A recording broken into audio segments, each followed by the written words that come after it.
Hello and welcome into another fantasy hockey video, and I think this is the most important fantasy hockey video I will make to help you draft. Anyone can hit on their first 2 round picks. Anyone can miss on sleepers and replace them with waiver players who make, it seem like you didn't miss at all. But the middle rounds, you miss on them, you're going to kill yourself. And if you hit on them, you're propelling your team to be an elite team. It's just how fantasy hockey goes. You hit these middle guys who are ranked from 50 to 100 and they finish in the top 50. You're putting yourself in a good position to win, and these guys hopefully will do that for you. Before I get into my top 10, I'd like to thank you guys for the support the channel's been getting. I've gone up 50-something subscribers in the last 10-12 days. Really appreciate that. If you haven't subscribed already, please consider it. I'll be making content throughout the whole season consistently for all of fantasy hockey and hockey in general, so please consider that. Hit the like button if you like these videos. I'll keep them coming. And leave a comment with your most undervalued fantasy hockey player this year in your opinion. Defenseman will come tomorrow. Today is only forwards. With that being said, let's jump into the first one, who is Kyle Connor. Can't mess with Kyle Connor. 3 straight 30-goal seasons in his first 3 full seasons. This guy's a stud. One of 22 players to be above a point per game last year on a loaded power play unit with Blake Wheeler, Patrick Laine, Mark Scheifele, and Neil Pionk. This is insane to me that he's going this low. He's a top 20 potential player, and he's going 68.1. I'm drafting him in a lot of leagues, and I sadly didn't get him in the first one. He went 49th. I thought I could wait longer. I was wrong. He's on a solid line with Patrick Laine and Paul Stastny. The center's not the best, but Kyle Connor's going to carry that line. Only 24, could improve. No-brainer. Take Kyle Connor, who finished 18th in points leagues last year. Do keep that in mind as well. I'm a points league player, not a categories player. But these guys probably will help you in categories leagues because I heard goals and assists are a category. Brian Rust, another player who finished above a point per game. One of 22 players in the NHL who finished above a point per game. Struggle with my words there. A point per game. Brian freaking Rust. Can you believe that? I can't. But because of that, you have to think. Brian Rust probably isn't finishing at 160, which is his ADP. Ranked 56 last year in points leagues despite missing 14 games. We're talking about a guy who's probably in the top 30 had he played all games easily. We'll stay in top 6 on a line with Jason Zucker and Evgeny Malkin. I've heard Malkin's good at hockey. Pretty good line. He's on a unit with the other few guys, a power play unit with other few guys, Crosby, Malkin, Gensel, Letang, bums, no one you want on your fantasy team. 16th power play last year. That will improve because as you can see from the numbers there, a lot of their games played are lower than the total games the Penguins played. So expect them to all have their numbers increase, and Brian Rust may have his numbers increase as well, assuming he stays healthy, and he's probably a top 100 player despite going 160th. He has top 50 potential based on what he did last year too. Then moving to Mike Hoffman, who's in some new threads this year with the St. Louis Blues, going at 87.2. I think Mike Hoffman's a top 50 talent, or at least potential. Scores for fun. Scores a lot. Look at that. He's never below 20. You're getting a high floor with Mike Hoffman here. Playing online, projected to play online, I should say, with Robert Thomas and Schwartz could change. I'd like to see him play with O'Reilly. That would make me a little more bullish here. 24th in goals per game last year. Back-to-back 30-goal pace seasons. Finished ranked 38th last year, and I mentioned the high floor already. Mike Hoffman's a can't-miss and a top 50 potential player and is a good value pick. Anze Kopitar, another great value pick. Finished in the top 40 last year at 37th, yet you can get him 100 spots lower this year in a points league. Ridiculous.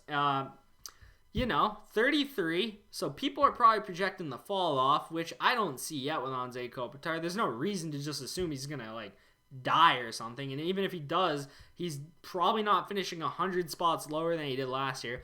Line mates are a bit of concern, though. Dustin Brown, not exactly someone you want on your first line. Alex Iafallo, probably a second liner on most teams, but Alex Iafallo is not bad, let's be honest here. Trade with help him, but that 10 mil cap hit's not going anywhere anytime soon for LA, I don't think. Last 2 seasons, 122 points in 151 games. Has hit 20 goals in the past 3 years in 135-goal season. There's really no reason to just assume Kopitar is going to fall off, in my opinion, so that's why he's a value pick in my mind.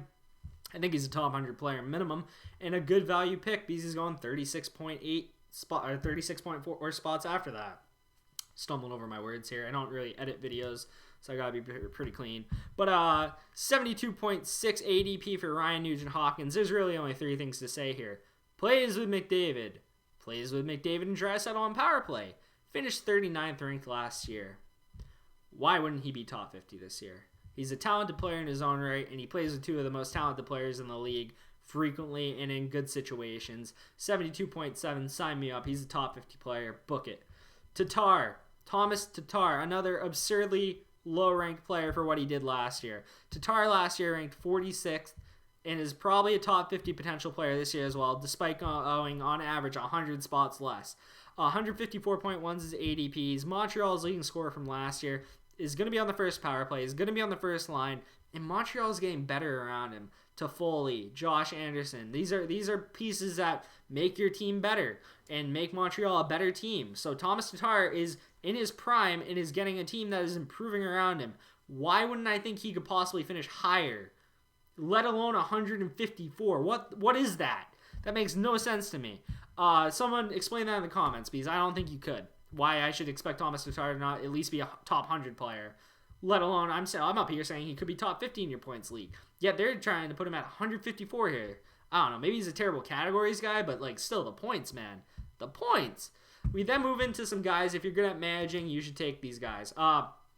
One of these guys, because one of them is not missing any time despite belief that he's injured. Brad Marchand is coming off of injury, but it is reported that he will be playing opening night, which may shoot his draft value up. In my league, he went 11th. In one of my leagues, I've already drafted him. He went 11th. And that's because Brad Marchand is most likely a top 10 player when all things are said and done, because he's really good at hockey. And the fact he's going on average in some leagues at 23.5 means you could get yourself a guy in the third round who's a first-round talent. Pastrnak, if you can survive 4 weeks without a player, which if you're good enough at drafting, you probably can.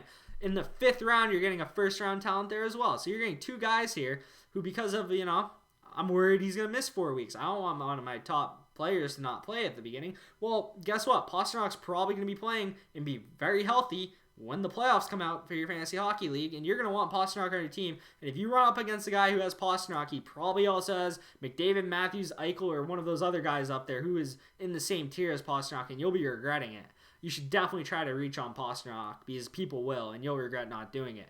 Marchand should be ready opening night. Don't be concerned about him at all. Even if he misses time, it's not going to be more than a week. Trust me. We then go into Travis Konechny, who had a major improvement last year, going to 61 points in 66 games.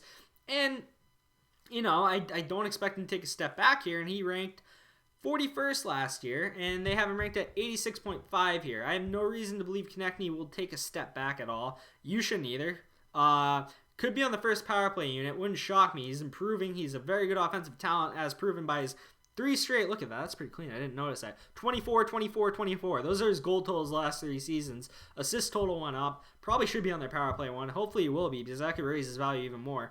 But, this is probably a top 50 player again, about 30-something spots too late. Think about taking Travis Konechny. William Nylander. This is the second leading goal scorer in the Leafs last year.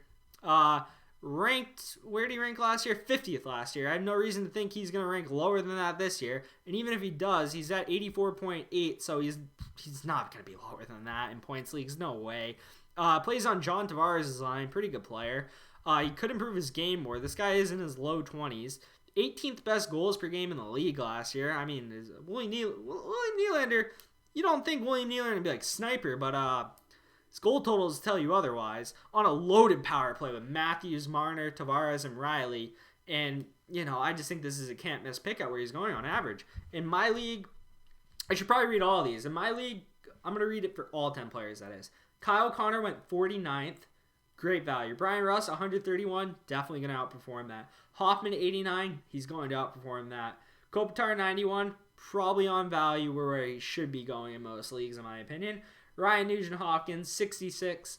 I think he's going to outperform that, be a top 50 player. Thomas Tatar, 150th. Be surprised if he isn't in the top 100. Pastrnak, 22. When he's playing, he's going to be a top 10 player. Marchand, 11. That's probably where he should be going. Konechny, 79. He's going to finish higher than that. And Nylander, 59. He's going to probably be a top 50 player. That's a little bit of a reach on Nylander. But, there's always a few reaches that aren't consistent with the averages. So do keep that in mind. That being said, I hope you guys enjoyed this video. And, you like my hockey content and want to subscribe and follow my coverage going forward. My voice is kind of going right now because this is my 4th take of this. So I'm not going to be too long here. Just thank you guys for watching. If you're watching this point, I really appreciate this. And I will see you in the next video. Peace.